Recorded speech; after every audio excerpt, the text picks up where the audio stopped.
Brought to you by GTA, your island, your network.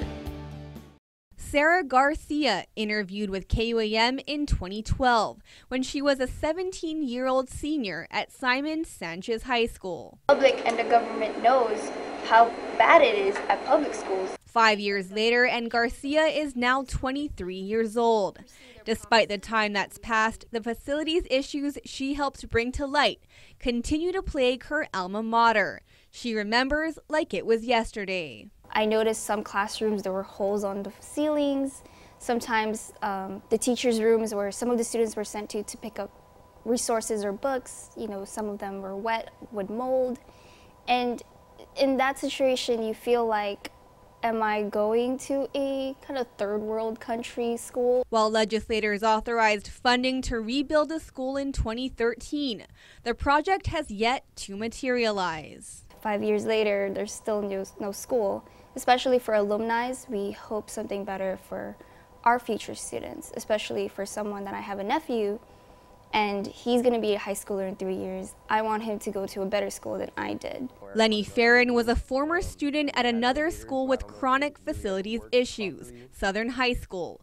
Over a decade later, the school still suffers from similar issues, including broken air conditioning systems and an abandoned pool. To be honest, I'm not surprised. It would take a lot to really get that school back to how it was when we first went there, to be brand new. And at this point, 17 years later, we could hope for a better school, but I don't know, realistically, I don't know, it's hard to say that we have hope when it's already 17 years later and it's still the same or even worse. Island leaders toured the problem-ridden Santa Rita and Jigo campuses on Tuesday.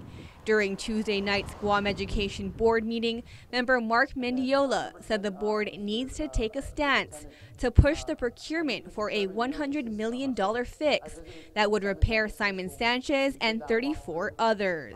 And I think our kids deserve a little bit more push from our board.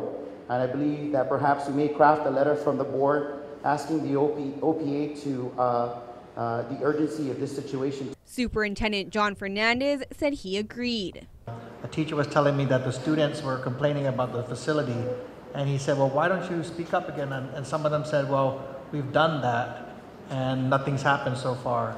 So I think, we want to make sure that the kids don't kind of give up on the whole process. The GEB will meet at an upcoming work session to draft a letter to the OPA, where the procurement is currently in appeal. Reporting for Guam's News Network, I'm Isa Baza. Brought to you by GTA, your island, your network.